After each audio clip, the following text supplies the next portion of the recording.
What's good, YouTube? It's your boy Phoenix, and welcome back to yet another video. And for today's video, we are going to be diving into Sledgehammer's Reddit for some information on Call of Duty World War II. Now, Sledgehammer Games recently did an Ask Me Anything AMA on Reddit, in which they answered some of the community's questions about World War II. Well, Call of Duty World War II, that is. And although Sledgehammer Games didn't really dive into, so much detail on too many areas, there were a few different pieces of interesting information released during the AMA. And, I've compiled, some key points and pieces of information revealed by the Sledgehammer team. And one of the pieces of information that we have learned from the Sledgehammer Reddit is that there will be supply drops, but it would not be how it is currently or from the past Call of Duties, because the supply drops will only contain cosmetic variants to weapons.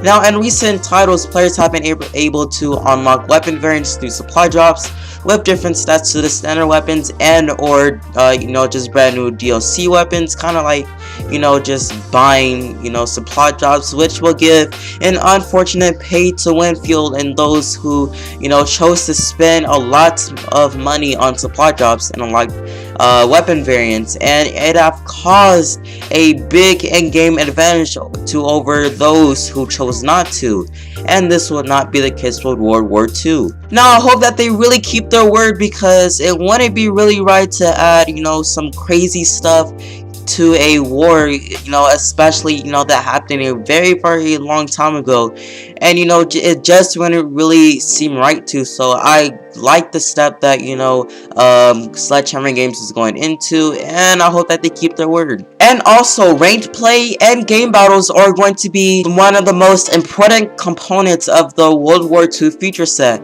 Now, this is specifically for competitive players and fans. Now, this might be the biggest news coming from the Sledgehammer Ask Me Anything, because Call of Duty has lacked a coherent rank system since Black Ops 2, so the return of a ranked play system alongside the recent addition of game battles integration is a pretty welcome news. The description by Michael Condry of the features as important components is also encouraging, and is kind of an uplift for competitive players and fans.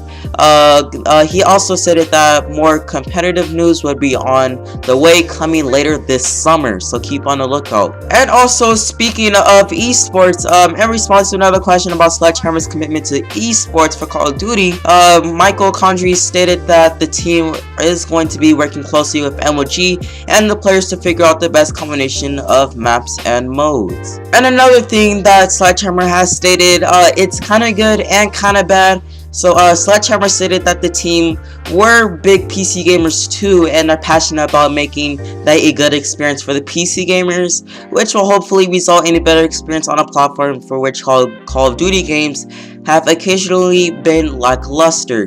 Details on the PC version are apparently coming soon, but this is where the bad news comes in right now. So unfortunately for you fans of the Nintendo Switch, you guys will unfortunately will be able to play on Nintendo's newest console, which is the Nintendo Switch. Now, I don't really have a Nintendo Switch, but a bunch of AAA games such as 2K18. I really know that's a AAA game. I don't really know any other ones, but I know that a lot of AAA games are coming to the Nintendo Switch. And I guess that, Sledgehammer Games isn't taking part of that. And the last thing that I wanted to share with you guys is that score streak progress will reset on death by default. Now, let me explain this a little bit. So, in simpler times, streaks could only be earned by amassing kills or score across a single life. Death will put the counter back to 0. And in some more recent titles, however, there have been options or scenarios in which streaks can be maintained through death. Now, you guys probably, have noticed this in Call of Duty Ghosts, where they have these things called support kill streaks, where, these kill streaks mainly, help support the team. And, however, many deaths that you get, that death, won't reset, the score streak progress. So I can see, where they're going with this. So for World War II, it seems that for most cases in the classic approach will be taken, although there will be a basic training perk that allows streaks to persist to death, but at a higher cost to earn. And in other news, you can claim your free summer supply drop on Infinite Warfare. No, like, I'm being serious, you really can.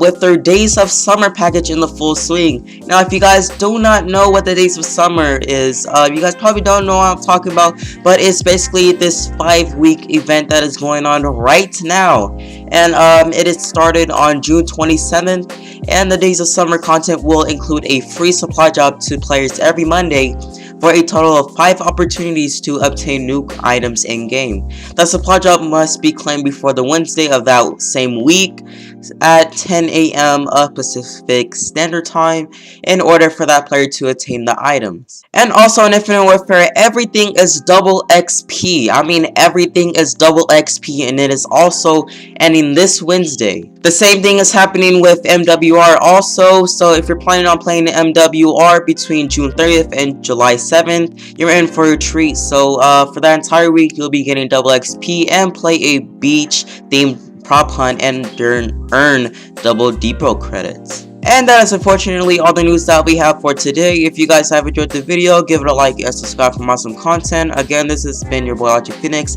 and peace out guys, stay logic.